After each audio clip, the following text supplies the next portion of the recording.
Welcome to the Amber Nectar podcast, discussing the things we think about Hull City AFC. Good to see you. Welcome along to the latest Amber Nectar podcast. Apologies for our absence last week, but there was a bit of lurgy going on, and then because it was a defeat, something that we've not really been used to of late, we decided not to bother. That's pretty much the truth of it. But lurgy of defeat. But City have won again, so we've decided to talk to you again.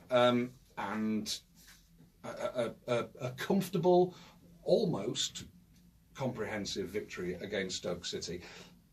Les and Andy are here, as you can see, if you're watching us live on Periscope or via the YouTube page.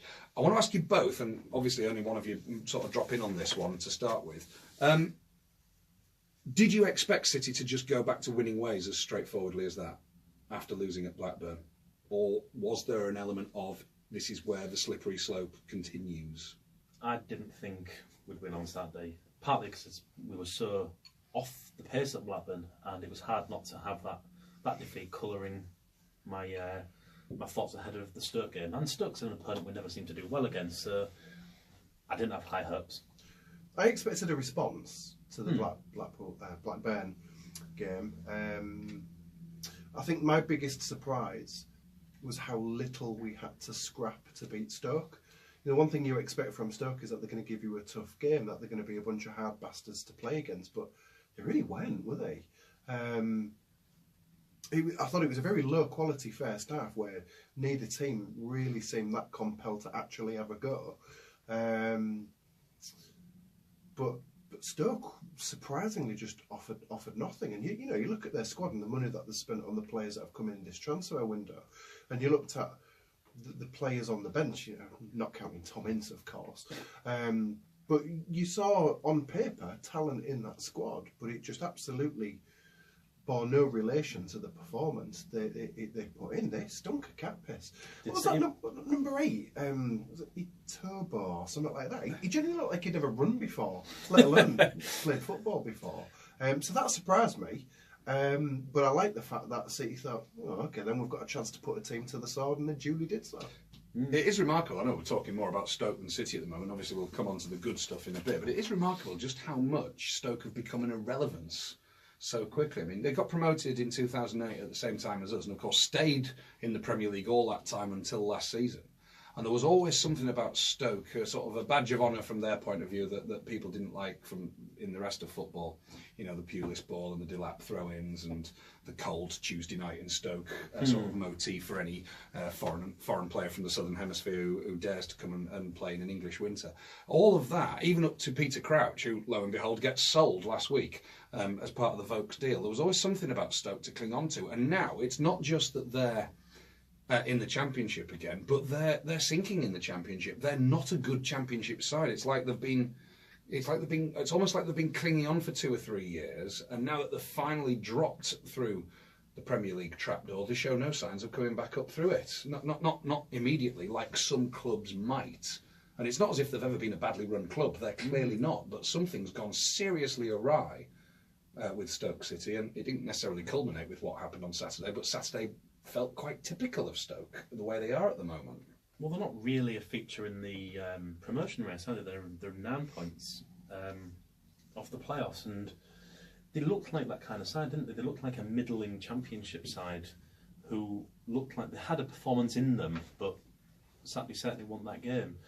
I do think City did a really good job on them. I know, Les, you were trying to take away from what City were doing, because you are right that Stoke they didn't offer an awful lot, but I think it's something we've said a few times in the last few weeks, that City would have lost that game in October. They would have found a way to mess it up. And in the end, it was so accomplished by City that even at 2-0, which is a scoreline that City are eminently capable of throwing away quite a lot of the time, and have done so even this year. But unusually, I never felt in the slightest bit threatened, even at 2-0. I always thought City were going to see that one out. And Isn't that amazing, though, that we played a game with 4 fullbacks and yet we managed to quell Stoke completely? You know, if they had one player who looked any good, Joe Allen maybe. But I'm amazed he's still a Stoke player. But he had nobody around him that was interested. So What was best then, City's defence, which was makeshift to say the least, or the fact that the midfield did such a good job of protecting them? The midfield did do an excellent job. Stewart was excellent again, wasn't he? Yeah. I thought it was really interesting having a discussion about the man of the match, because it wasn't a case of arguing it shouldn't be this person, it should be him. It was, well, actually, it could be him. You know, it could be Campbell, it could be Bowen, it could be Guzicki, it could be Lehigh, it could be Kane. Yeah. You know, there was a number of players it could be. But do you know, I actually agreed with it being Todd Kane. He's not a player that stood out for me much, but I thought he was exceptional on Saturday. Actually, he was really industrious and bustling and getting forward. And I think he injected a real sense of purpose into City. And I think, you know, that sort of, as the game went on, infused into the side. So I'm fine with that man of the match decision. I mean, the thing about the man of the match decision is you only need about 5 of you to send a text in, and you can rig it. So, you know, if you don't agree with the man of the match, just get a few of your mates to do it, and you'll probably sway it. But I was comfortable with that decision because I thought Kane was excellent. Periscope's a bit quiet, so here's something for our Periscopees. Previous examples of extremely makeshift City defences. So some serious square pegs put into defensive round holes from City's past. I'm sure these two might think of one or two down the years as well. Let's talk about... there was a rare element of comfort in beating Stoke City. It's the last time we beat them at home was the game on TV in the Premier League, featuring Jimmy Bullard's return and Jan Poppy game. Yeah, Jan Venegorov. See, Les always thinks in kit form. Jan Venegorov Hesselink scoring the winner, and Shea Olafinjana's only goal for City, which was an absolutely belting goal. But talking of belting goals, Jared Bowen's free kick. I think that was kind of the last type of goal we'd yet to see Jared Bowen score. The unusually angled and devilishly accurate free kick, because it was one of those free kicks where there was only one place clearly it could go if it was going to go into the net, and he found that place. You know, it was a pocket, a postage stamp. Yeah. And 15th of the season, jointly with a couple of other players, and he's 4 behind the Championship's top scorers, and the boy can do no wrong, can he? Well, it's a goal of authentic quality, isn't it? You're right, there's probably only one place he could put it, but how many players can put it there? And it's interesting seeing an angle of it taken by presumably a fan in the lower part of the east stand, perfectly in line with it. And it swerved so much, and to control that amount of curl and to do it that accurately and with a decent degree of pace. There's not many players I think I've ever seen play for City who could do that. It was absolutely fantastic, and you'd probably wonder why the keeper got beat at his near post from what was a fairly relatively acute angle for a free kick to be shot a goal from. But when you see it again, you realise that the keeper had a lot on his plate trying to do something about that, and it was a goal of rare quality, and you don't try that unless you're on the top of the game, do you? There was something delicious in the timing as well, wasn't it? Because it was just approaching half-time. I know that Stoke still had time to equalise, or at least try to, when the penalty came up, and we'll talk about that in a moment. But the fact that Bowen got that goal so late on in the first half, it's the kind of thing that can demoralise an opposition, isn't it? Yeah, you imagine so. Stoke might have thought, well, we've not played well, but we've got to half-time at 0-0, and then thought, okay, we'll make a couple of changes and do it. But you know, going in that goal down, having not played well, you start more ruminating on your own failures in that half. I don't think it was undeserved by City either. I thought they looked the better side. I thought City had won the arm wrestle, and there went a great deal of chances before about the 30-minute mark. But after that, there was like a little steady flow of City having a go and building up to something. Yeah, City were growing into the game when it came. 0-0 at half-time felt about right, but I thought if any side looked like they were going to score, it did. It did feel like us, and yeah, you're right, mate. It's horrible to go in when you think you can see half-time, can't you? And players aren't stupid. They'll know how far through the game they are. They'll know that this is a good situation to be in, to try and get in at 0-0 at half-time away from home. You probably take it a lot of the time. And unfortunately for Stoke, Jared Bowen can do that. He does get all kinds of goals. I mean, is there a particular... I mean, obviously when it's a set piece, then there's no pressure on you. You've got a free shot at goal, irrespective of the distance involved, whether it's a free kick or a penalty.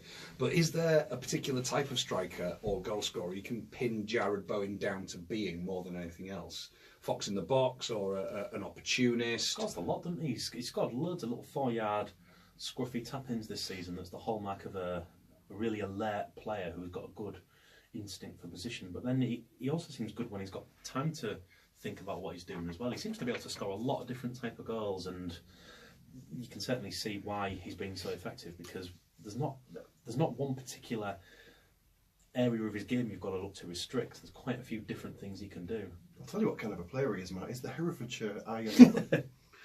Are we not where was Iron Robin from again? Whereabouts? Holland? No, but you had didn't one of you come up with the area that Iron Robin was from and said that Iron Robin is now the, I don't know, Eindhoven, Jared Bowen or something like that? That sounds like a very JR thing to do.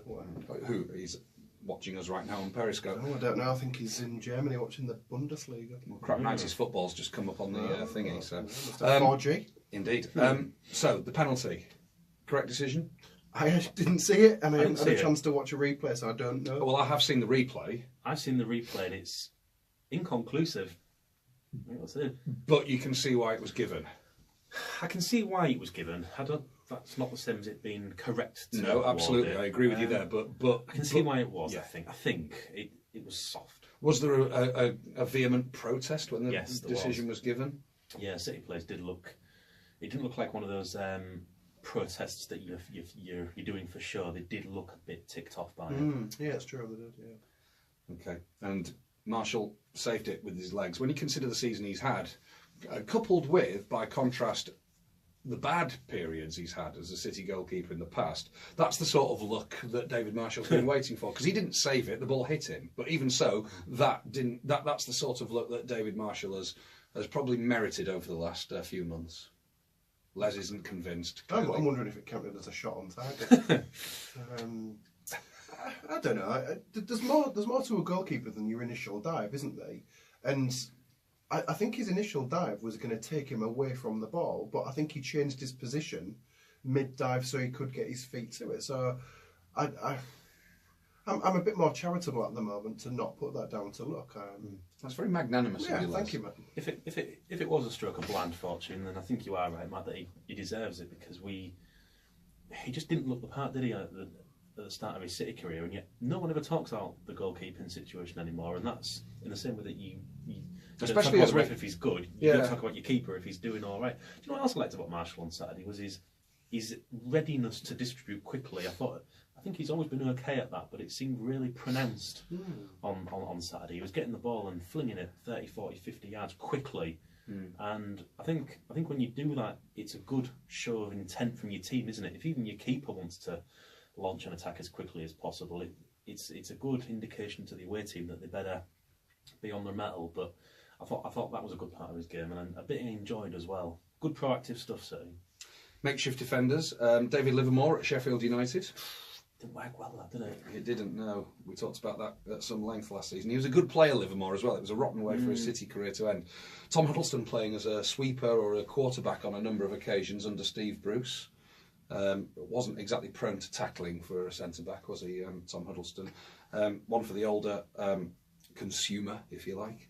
Nick Deasy, the Welsh international striker. He was a striker, but often played at centre-back, because in 1981 City had no defenders at all, and the ones they did have couldn't defend. And I don't think Nick Deasy particularly fell into that could defend category, but he was tall, and I think that's all Mike Smith had to go on at the time, was that he was tall. City were horribly relegated that season, and it sounds like somebody's taking the mick, and they probably are, because Nicky Mohan was actually a central defender. Wow. But the point has been made that when he played for City, it looked makeshift. Certainly in the second iteration rather than the first one. Indeed. Anyway, Andy, I want to hear some of your Mackenzie frapping. Go ahead. You want to hear? Never mind. Well, yeah. That makes it sound like he's going to go around and visit him. Sorry, carry on. I don't think he was quite up there for a Man of the Match award, but he was quite close. And I think what really impressed me is that he had a really rough afternoon at Blackburn, didn't he? And one of the afternoons that you think might harm a young player's development, because he didn't look remotely ready for it. It's sad to say. I think he's impressed a couple of times, and he made his full debut at Bolton and played well. and he's always come on and looked quite promising. And then to get a start at Blackburn and get a real chase in alarmed me. And I think I almost wanted him to not play on Saturday just so that he could recuperate from that experience and not let it hit him in the longer term. And I was interested to see that he was starting. And I didn't know if that was out of sheer necessity or if maybe Adkins had looked at him during the week, realised there were no ill effects from it, and that he was okay to have another start. So I was massively worried about how he would do. However, the fact that he played so well and with such confidence as well, wanting to bring the ball out of defence and dealing with everything that Stoke could throw at us, which wasn't an awful lot in fairness, but I thought he acquitted himself really, really well. And it suggests that he's got a bit of a future about him, because not only have we seen some decent stuff from him in terms of his performances, but that shows a lot of character, and I was really, really, really pleased and impressed by that. So I don't think he's one we need to worry about if he's going to be starting in the future, because he looks like he's got some guts about him. That kind of brings me to the question I was going to ask anyway, so I'll maybe do expand on it a bit more and reiterate it a bit more. But what do you think his immediate future is in terms of getting regular football when we have more defenders available from the current squad, coming back from injury and so on, and getting fit like Ridgewell and so on? It's interesting, isn't it? Because Adkins has shown that he'll play young players not only out of necessity, but sometimes just because he thinks it's the right thing to do. Obviously, it has been necessity quite a lot because our squad is so weak or so small. But I don't know. I honestly don't know the answer to that question. And you would imagine that he's going to start, or be certainly in with a very strong case for starting at Derby on Saturday, which will be a really tough test. My guess is for the rest of this season, perhaps he's going to be in and out of the side. And I don't think he can argue with that at this stage in his career, because a lot of his contemporaries are probably going on loan to lower league sides. So he's obviously doing really, really well. He looks like he could be a championship player. Mm. Okay. And Ridgewell's not necessarily forced to work out, is he? He's been signed as much for experience than anything else, because he hasn't got a lot of football behind him of any great quality. Anyway. Well, I'm not somebody who likes to bash MLS. It seems to be a very popular thing on Twitter, but I don't think it's that bad a league. And we signed Maloney from Chicago Fire, and he did okay there. Yeah. But we'll see. So it's not a shoo-in that Ridgewell will be an automatic first choice over McKenzie. And as you mentioned, Adkins has shown he's willing to develop players. Might not mean he plays every week, but it might mean he's involved every week. He's on the bench and he's learning. I kind of like that. I kind of like developing our own players. One of the few things we've had the opportunity to praise the Allams for is actually investing in the academy. So it's nice to have a coach that will chuck players in. Yeah, okay. It could have been really easy earlier in the season to say, well, Adkins has had no choice. He's had such little to deal with in the transfer market that's been the case. But his use of young players hasn't smacked of that, has he? There's times when you thought, is it that, is it not? But the fact that he's constantly done this, it can't just be that. So it's nice to see some City kids being developed. You do tend to see youngsters get blooded in one of two ways. One of two circumstances. One is a colossal injury crisis, and the other is such a phenomenally appalling defeat stroke performance that the manager does it as a way of making a point to the senior pros, and then has absolutely no intention, though, of doing anything other than reinstate the senior pros after the youngsters have all made their debut. I mean, Neil Buckley is a good example of that. Your old mate Les. He's a good example. He's a good example of a youngster being thrown in at the deep end. Sort of New Year 1987, after City got beat 4-3 at home by Barnsley, went to Plymouth in the new year, and Brian Horton dropped an awful lot of players, brought a load of players in who barely played, and Buckley was the big exception who'd never played for City before. He was 18 years old. Played really poorly. City lost 4-0. Buckley didn't play for City again for 2 years. That says everything about blooding a youngster to make a point to the senior professionals. You wonder whether, if Buckley had actually played reasonably well, even in the event of a 4-0 defeat, whether he would have kept his place for a bit longer. Let's talk about Grzycki's goal. A clincher at 2-0. Not quite a scoreline or a time of the game to start singing Mauled by the Tigers yet. Didn't get an airing either. Well, it wouldn't do at 2-0, would it? Unless, I suppose, you got in injury time. Unless Maybe we learned our lesson from the Villa game. Yeah. Indeed. I watched Grzycki's goal and think he kind of scuffed it a little bit. He had a bit more open goal available to him than he eventually found. It sort of went in off the post, didn't it? It was a bit of an unnecessarily over-angled shot, almost overcompensated shot, really, but it still went in, and that's all that matters. And we can attribute it to Bowen's goal as well, because these two guys scored at the weekend, and these were the two we were most scared of losing last week. I'm really enjoying Kamil Grzycki at the moment. He seems to have finally been hit with equanimity of his situation, hasn't he? That there isn't any other teams knocking the door down, desperate to prize him away for perhaps the money he thinks he should be on. But he looks like he's enjoying playing for City. He feels a part of the team, even just like little things, giving his shirts away at the end of the game, posing for selfies to say, look, I'm a whole City player. It's just fascinating. He just seems to be just thinking, well, you know what, I might as well get on with it. And City are reaping the rewards because the fact that it came off from him, that goal came off from him, I think it's probably just down to confidence, giving it a go. Maybe 6 months ago I'd have been quite happy to get shut, whereas now you've got a bit of a fondness for the weirdo, haven't you? I think it was interesting that some of his teammates seem to have a bit of fondness for as well, because he got a couple of players quite notably went over to give him a high five and a little cuddle as he went off, and I don't think he's had much of that really, has he? He's always seemed to be a player apart from the rest of the squad. Just apropos of that, I thought it was really interesting that when Bowen scored, the entire City outfield celebrated that goal. Not something that's always happened in years. Alex Ferguson was a big fan of that, wasn't he? Yeah, unless it was an obvious consolation goal, then Ferguson would always say to his team, when we score, every outfield player takes part in the goal celebration. The entire team outfield was part of it. And it looked great. It was visually impressive, and it must be intimidating for the team. That togetherness, which is... Nigel Adkins togetherness? Yes, it's been his hashtag, hasn't it? Yeah. It has indeed. I thought Grzycki mishit his shot as well.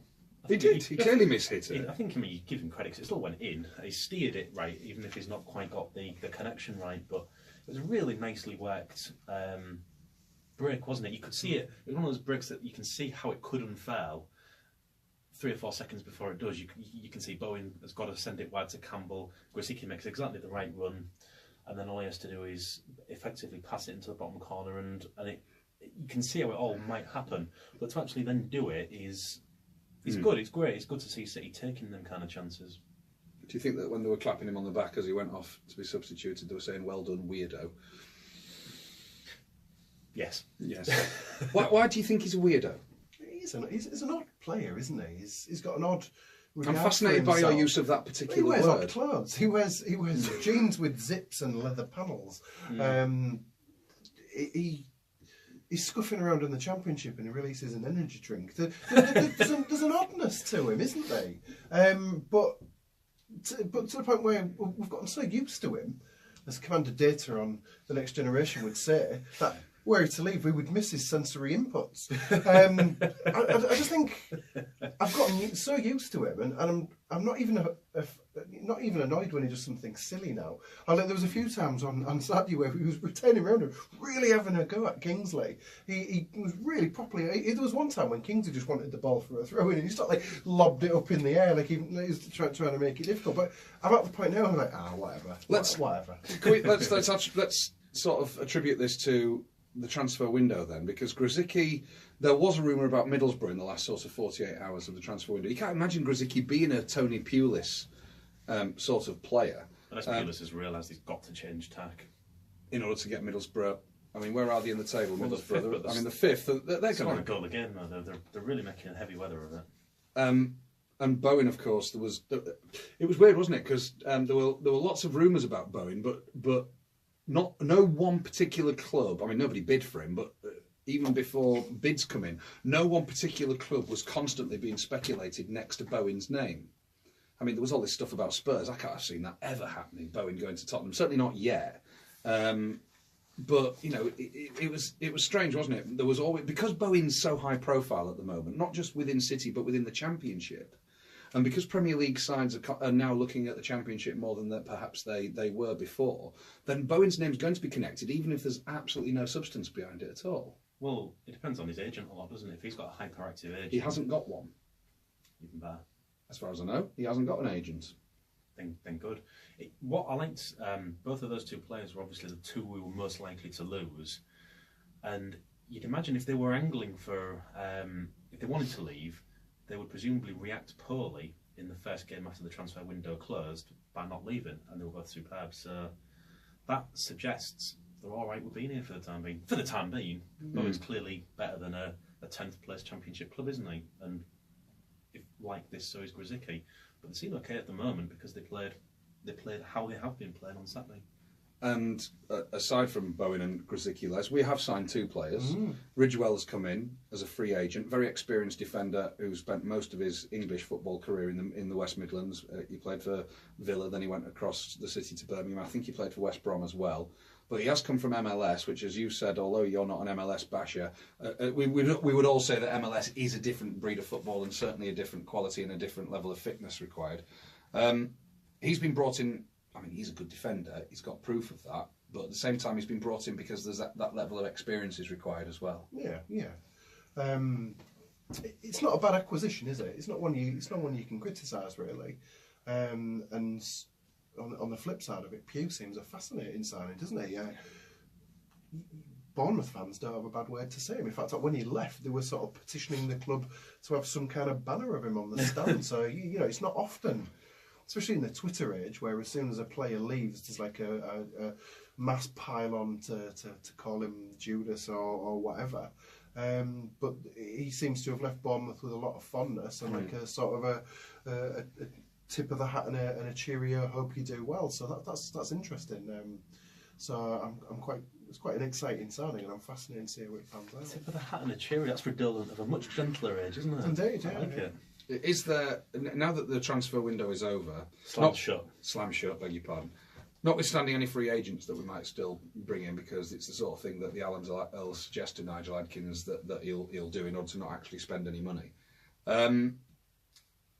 Are we looking at our squad and thinking, look, when everybody's fit, is that squad A, big enough, and B, good enough to actually have a long-standing effect on how the rest of this season's going to shape up at the top end?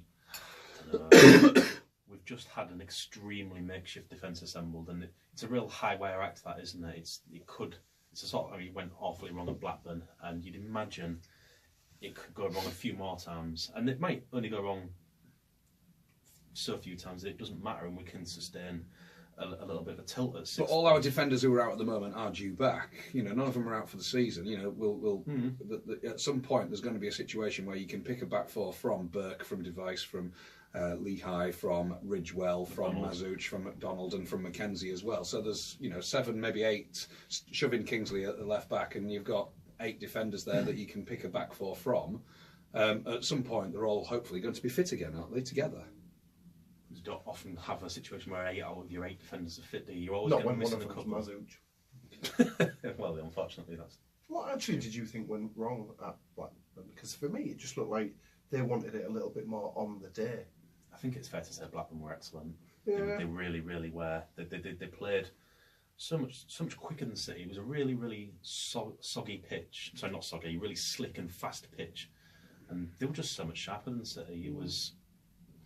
One of the best. I think it's the best anyone's played against us this season. Was there an element to City of, the party's been going an awful long time, finally the hangovers kicked in and needed that after Blackburn, sort of, if I can continue this slightly clunky motif a bit longer, they'd taken their ibuprofen and they were ready to start again? There's possibly something to it, yeah. City had a bit of an awakening at Blackburn because we didn't get a kick for 90 minutes, which is really unusual in recent weeks, isn't it? So I just think it happened. Blackburn were they were good, were they, against us earlier in the season? Yeah. They look like a side that could be a little bit better than 11th, and I think I'm more inclined to just say all credit to Blackburn, and City just had a rare shocker. City are now 10th in the table, 30 games played, so there's 16 to go. Level on points, 43, with Villa in 9th, Birmingham in 8th. The goal difference is still fairly tight. Birmingham +9, Villa +7, City +5. Blackburn are level on goals with us as well, but they're at -4 on level on points. Sorry, but they're at -4 on goals. We play Derby this weekend. who are actually out. I didn't realise this. They're actually outside the playoff places, which feels unusual for Derby County when you consider they've been fairly lofty all You season. don't call them Frank Lampard's Derby County. Is that what coming out the playoff spot does? Anyway, and they've got a game in hand on three teams, the three teams at the top of the table as well. But if we can beat Derby at Derby, it feels like, despite everything we've achieved lately, that feels like the tallest of the orders to come. But that's within a point of Derby County. Possibly, if Bristol City slip up, within a point of a playoff place as well. Bristol City are flying though, aren't they? You wonder about its sustainability, but then you wonder about ours as well. And Derby feels like such a tall order. I've got to say, I don't know why I've got a bad feeling about this one, but I think... Is it all the ex-Tigers that are in the Derby squad? Yeah, and it's the fact that I think they're better than 7th as well. There's no guarantee that they will improve upon that, but they feel like they could be. Because there was only rugby league at New Craven Park on the other side, I watched Preston versus Derby on Friday night, and it finished in a draw, but Preston were the better side. Derby are having spells, like most teams at the top end of the table will, but Derby seems to be having quite a clear spell of not finishing off teams they would expect to finish off. You elected to not implore them to be on site. Correct. Blimey. Correct. It was the biggest game in all of televised sport. Yeah, I'll take your point about it being a tough order, but I still think City could get a result from that game. I'm not saying we're going to go there and win, but I think we could take a point from Derby. We're taking a point from that, aren't we? We would definitely take it. Let me ask you both then at this stage, before we move on to our stuff from 10 years ago, have you revised your opinion as to where City might end up at the conclusion of this season? Because I went for 8th, and now I'm actually hankering after a playoff place. I'm not quite at Mike Scott's level, whereby he thinks we're going to beat Leeds in the playoff final at Wembley, much as we and indeed mankind would love to see that happen. But I think it's entirely, I think it's not unreasonable at all to expect City to make the playoffs. I missed a soccer reference. Did I say 15th? We both said 15th, I think. Yeah, I think I will revise that upwards a little bit. 14th. I'll go 13th. I'll go 13th. You're normally the pessimistic one. I get the impression you're going for a top half finish. Yeah, I think it's funny, Nick, because the gap between 10th and 16th is only 5 points. It's still incredibly narrow, and you might only be a last day result away from a 3-place difference, but 12th, I think. No. Which I'll be very, very pleased with. I think it would represent an incredibly good season for City. You're the optimist among us, Matt. Yes. Okay. So are you actually pinning your colours to 6th then?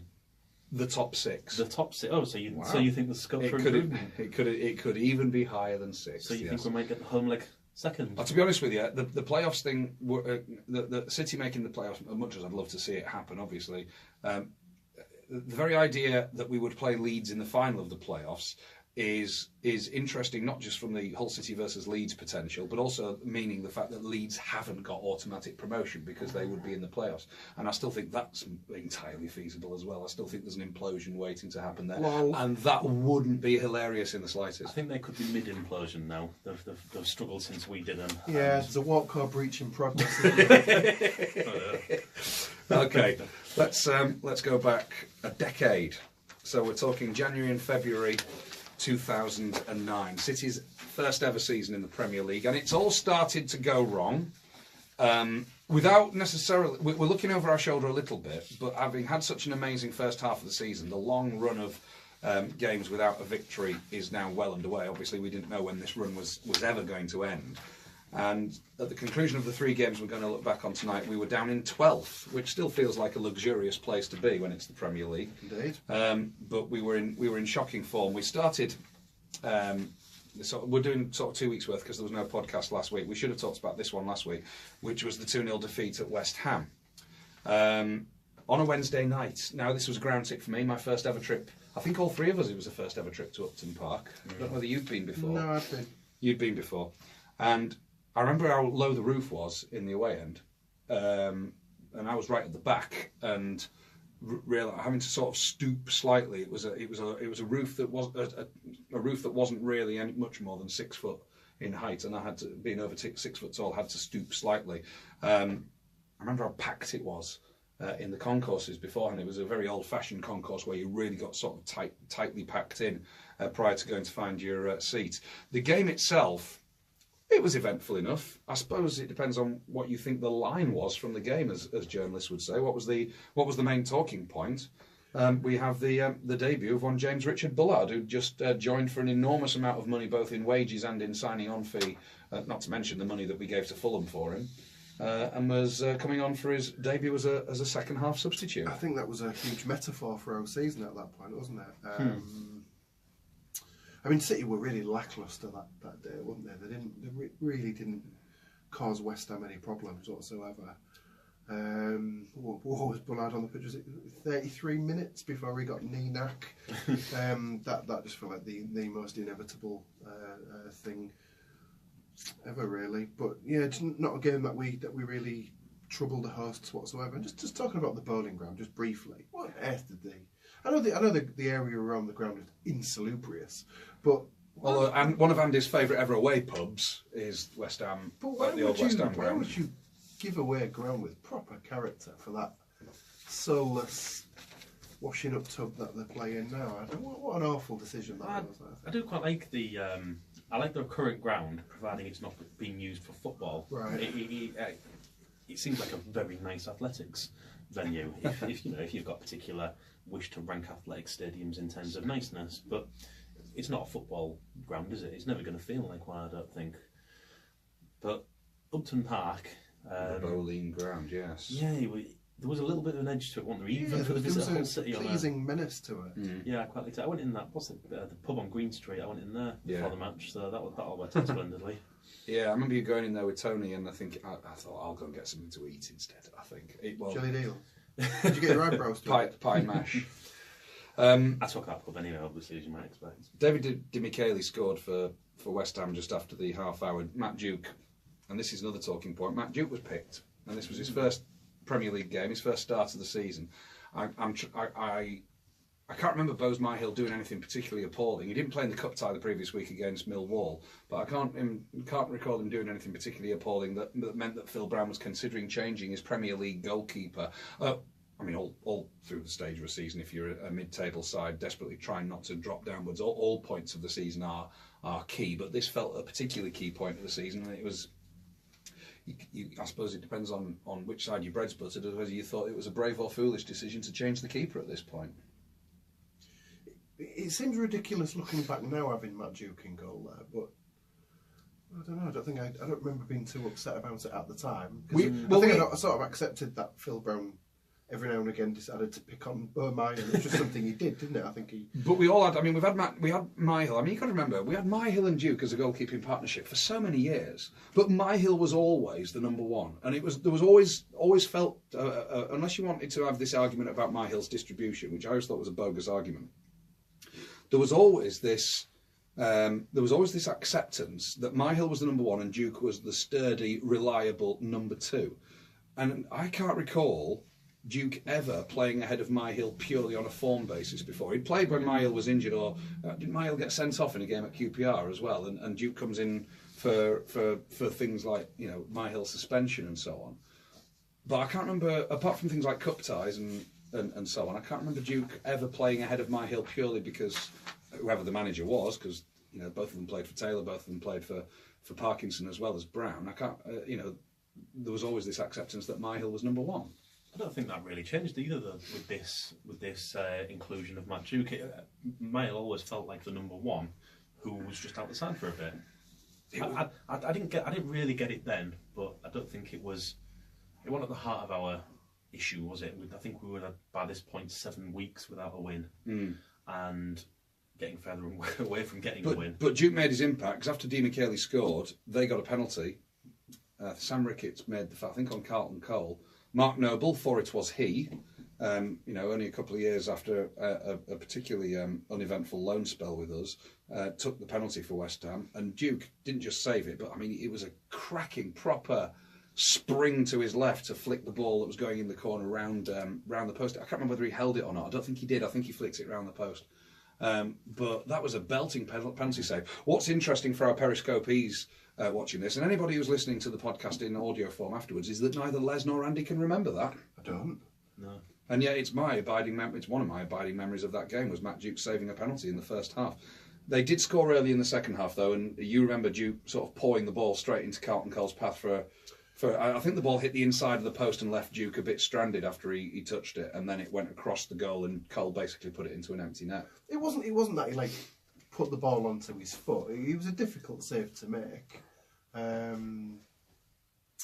Yeah, a little bit unfortunate. I don't know whether Mile would have done any better with that. I don't think you can really say that. At which point, we're 2-0 down, Andy. We know that Jimmy Bullard's been signed. We know that he's on the bench. So on he comes. Now, how would we like to sum up the period of time that Jimmy Bullard spent as a Hull City footballer during that season? All 37 minutes of it or so? I'd call it twatatious. So, would you like to, either of you like to discuss what happened to Jimmy Bullard once he came on? It's ironic that Ian Ashby was his best mate afterwards, because it was Ian Ashby's hospital pass that led to Bullard having his knee chopped off in the first place. I can't remember who the tackler was. The weird thing is, I mean, you think about how long Bullard was out with that injury, but he finished the game. Yeah, if you remember, after the game, Paul Duffin said, it's not that bad, he'll be back in a couple of weeks. And then we didn't see him again. He might need to have his cartilage trimmed, I think, when he said, because who doesn't? But Bullard, I mean, he did take a horrible whack across the knee with somebody's studs. Was down for a while. There's some good photographs, and they are good, of Bullard looking in extreme pain. But he got back up and kept playing, kept taking the ball, kept playing, survived the rest of the match, and then we never saw him again for well over a year. It's bizarre, isn't it? Just how we about it though, didn't we? Yeah, fair point. I've really always resented, I know it's nothing to do with Bullard, but it's also someone else who's always aggravated me. It's the success of Mark Noble. Because his Lund spell at City wasn't just uneventful, it was pathetic. He was very young. This was 2006. We still had Peter Taylor as our manager. It was a long time ago. I'm not in the excuse industry for it. Okay. I've always resented the fact that he became West Ham's golden boy and therefore a beloved midfield darling of the nation when he was tossed for City. But everyone knows that he's not good enough to play for England, including West Ham fans. But West Ham fans feel the need that they have to extol he's never going to play for England now. If he was ever going to play for England, it would have been that one time that Sam Allardyce picked an England team, and he didn't. But yeah, you're right about Noble. I've always found him overrated. I get the one club man, local boy stuff. We've had, all right, Dean Windus wasn't a one club man, and neither was Barmby, but we had our own recent local boys of real sort of hero worship potential, and I get why West Ham fans put him on that kind of pedestal, but he just isn't that good a footballer. That's the issue, really, isn't it? Pretty much, yeah. He's been a good Premier League midfielder, but nowhere near England quality, and not even when England was scuffing around quite a bit 5 or 6 years ago. Can you imagine in the England side now? No. Let's hope that never happens. 3 days after losing at West Ham, then we were at home to West Brom. Now, this was a game we thought, well, this is the one that's going to end our rotten run of winless games. West Brom are not quite adrift, but certainly at the bottom of the Premier League table. We're at home. We've got an opportunity here. At this stage, we didn't know that James Richard Bullard's knee was completely knackered. We assumed he was going to make his debut for Hull City, and then he's not in the 16 or the 18 or whatever. How many is it? It's 16, isn't it? At all. And we couldn't beat them. I mean, we went ahead twice and then conceded again straight away on both occasions. Yeah, a bit gutting. It felt like one that had gotten away, wasn't it? Because West Brom were pretty cack. But I also remember loving this game. And, Mendy in particular. He was at his most mendacious in this game, I think. It was a great goal, wasn't it? Yeah, beautiful. Absolutely beautiful. The way was it 40-yard run from Ashby's pass? And he was wide on the right and cut in. Rounded, went round Carson. Did he get booked for the celebration? I can't remember. It was quite raucous, wasn't it? Because he ran all the way to the halfway line, doing a big tongue salute. And I just wondered if he got booked, because he got booked in that game and was suspended for the Chelsea game. But I was probably too busy capering around in the East Stand celebrating the goal to notice if that was when a yellow card was brandished. But yeah, as disappointing as a game that was, I look back on that quite fondly, and that was one of my favourite goals of the season. It was the only goal Bernard Mendy ever scored at home. I mean, you don't really count the Middlesbrough one that hit the post, hit the goalkeeper and went back in. It was the only goal. For and against, it's goals that count, Matthew. Indeed. It was the only goal he ever scored for us at home. I think he only got 2 anyway, didn't he? I think his only other one was the lob at Manchester United, wasn't it? Did he get any more than that? I don't think he did. I mean, he had some memorable moments, but yeah, his celebration, I don't remember him being booked for the celebration, I just remember him being gleeful, because Bernard Mendy was such an infectious character. Effervescent, I would call him. Well, you do that then. But yeah, he was such an infectious character, and the way he just charged away with everybody else chasing him to celebrate the goal was fantastic. But Jay Simpson, of all people, scored a close range. It was a good finish, actually. I was in the North Stand that day, and it was a really strong, low finish with his left foot just inside the 6-yard box from a mini scramble to make it 1-1. I can't remember Craig Fagan's goal that put City 2-1 up. But can't you? Mendy set it up. Cross, I think, from the right. And he was pretty much a diving header. Because Carson had a really good game. I think he'd stopped Manny. I think he'd stopped Kilban. I think Turner had a header. Carson was pulling off some heroics, but he could do nothing about that because the cross from Manny was beautiful. Diving header from Craig Fagan. But West Brom equalised within 4 minutes. Chris Brunt with a penalty. Zayated. Oh, did he? Zayat. Scott Carson in goal for West Brom that day. We play him this Saturday for Derby County. But as well as Jason, because you know Zayati took down, don't you? It was Robert Corrin. So as well as Simpson, they had Corrin as well. They also had Borja Valero, who's now running around in Inter Milan's midfield. That's if you look at the City's team, just before we move on to the third of these games, if you look at City's team for that day, we had no centre forwards. I mean, this is Nigel Pearson in waiting this, because Richard Garcia was playing up front, not necessarily ploughing alone for her, because Craig Fagan was playing, but I'm not convinced that Craig Fagan was playing as a central striker that day. But you look at the rest of it. I mean, look at the size of that midfield with Marnie and Kilban, possibly Fagan, Mendy, Ashby. There was no. I mean, Marlon King had gone. We'd not signed anybody to replace him. We had no Daniel Kuzan. He wasn't on the bench. In fact, we only picked 6 substitutes. So clearly, we were in the realms of some injury crisis. It's interesting because Kuzan played at West Ham. I wonder why he wasn't available. Only 6 subs. I don't know whether let's have a look at the next game, because we then moved to, actually, even though it was a goalless draw, one of the most memorable performances of the season, because it was proper backs to the wall stuff, the sort that pisses off the home fans in question, because they just expect us to turn up and be delighted by the opposition's play. And we went away from Chelsea with a goalless draw, a handy point, and it got Luis Felipe Scolari sacked afterwards. It was a great goalless draw, wasn't it? It really was. Some goalless draws can be cracking football matches, and this one was. No, it was a genuinely impressive performance, I think. Mendy was missing through suspension, and Giovanni, not a bad replacement really, was he? One thing that's fascinating is that we only brought 1 sub on. I think that's interesting. Yes, Ryan France got to play, which wasn't very often that season. The memories of that, Craig Fagan had the game of his, certainly not necessarily the best game of his whole City career. A lot of people go back to that League One game against Tranmere for that. But probably the best game he had as a Premier League player for Hull City, because he had to work all by himself up front, and they had 3 centre backs, I think, and as they played along the back 3, played the ball along the back 3, he just chased every pass. He didn't get anywhere near the ball, but it made them play it back again. So you go from Alex to Terry.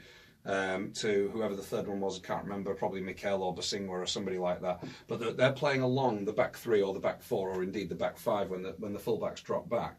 And Fagan just chased everybody and everything, didn't he? Well, that was the good thing about his game, was that little irritating nap routine. He really made a nuisance of himself. But other people like to say praise. I was never Dean Manny's biggest fan, but he was a colossus this night, and Ian Ashby was brilliant as well. I mean, Ian Ashby outmatched Ballack that evening, which is quite impressive when you put it. The one thing those 2 midfielders do have in common, though, is they're the ones who had the chances to win the match. Ashby volleyed one wide from about 10 yards inside the Chelsea box from pretty much a free volley or a free shot from a corner, which should have gone in. And Dean Marney, I think we all celebrated a goal when Dean Marney went through on the inside left channel and hit the ball across Hilario, who's like Chelsea's third choice keeper. They were having a goalkeeping crisis. I think they were Cech and Cudicini at the time, weren't they? And both of them were unfit.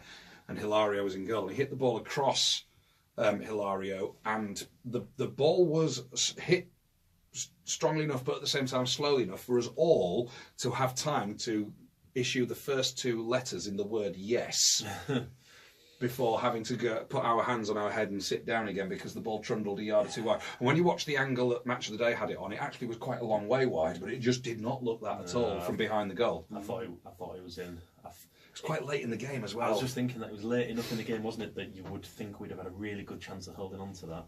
And Marnie still at this stage hadn't scored in the Premier League. It might have just been the difference for his season as well. But yeah, so a goalless draw. So out of these 3 games, we've got 2 points from 9, which still isn't great. And by the end of this period, as we get into the second week of February, we're 12th. 25 games played, which means there are 13 to go. 7 wins, 8 draws, 10 defeats. We've got a goal difference of -15, which proves we're not scoring goals.